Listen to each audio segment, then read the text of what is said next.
tired of these women in her comment section. This girl asked, it came up in my feed, why would you move into a man's house and start helping him pay bills he was already paying before you moved in? Well, and I was just like, perhaps my contribution to the household that I now live in would free up funds, or he might want to do a major renovation in the house that he's been saving and budgeting for, and he's able to reach that goal faster. He might want to start a business. He might want to save for something else. My contribution would be helpful. Unless I'm a stay-at-home mother, which is not my ministry, I am going to contribute something financially to the household. So what these particular women of this belief system went on to explain to me is that it is not my job or responsibility to help my man with household bills or to fulfill any of his financial goals. The average American income, median, which is like the middle, because we know everybody's not making that, like median, who's in the middle is $83,000.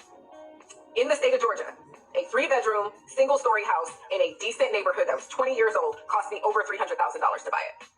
Factor 20% down payment on a $300,000 house, and you're looking at $60,000 down.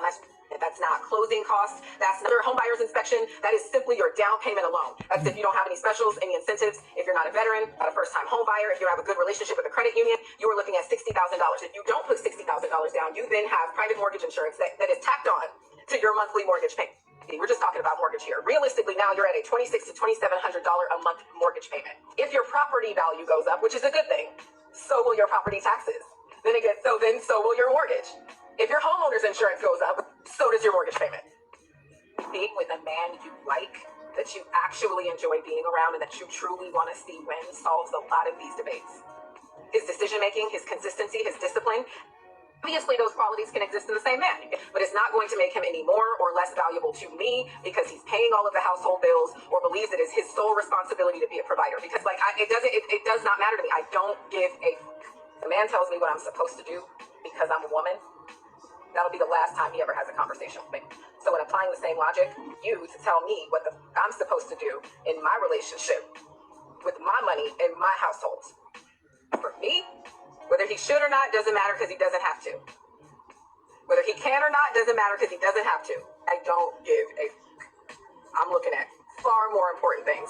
Of course, I know the women won't agree with her, but I think she's making a lot of sense. I don't know what reality these women are living in that they think every man is supposed to pay for everything, but in the real world, what she is saying is true. And you would think that women would change their approach to it based on this information that we have, but that's not happening. These women still want what they want. It doesn't matter. She can say it, I can say it, the pastor can say it, the priest can say it. It doesn't matter. These women want what they want. And this just boils down to those women being selfish, because this is a very selfish thought process. Now, I'm not talking about the man and the woman had an agreement and she was going to be a stay-at-home mother and he was going to work and pay the bills. I'm not talking about that, because that to me is just playing a role. What I'm talking about, and I believe she is talking about, is a man and a woman who both go to work, but the woman believes the man should pay the bills just because he's a man. It has nothing to do with anything else. They don't care if the man is struggling to pay the bills. None of that matters. He's the man. That is his responsibility. If you are with the man and you see that man is spending every dime he has on bills and everything else, and you have money or you're making money and you still don't feel the urge to help that man out, that is a very selfish person. That to me is the same as if a man and woman is both working 9 to 5 or whatever hours. The man comes home and he goes to sleep and the woman is up all night cleaning the house, taking care of the kids. That to me is the same thing. That man is selfish because he's not helping out around the household. But women don't see it that way. In their heads, men are supposed to provide, period. Doesn't matter about the time, the economy, none of that matters. But of course, if you say women are supposed to cook or women are supposed to clean, they look at you like you're the devil. This is why so many of them are single out here. People don't want to deal with that. The women who have adapted to the new rules of the world, they will be fine. But the women out there who complain about the patriarchy, but at the same time wants to benefit from the patriarchy, those women will struggle. And I also want to point out something else she said. She said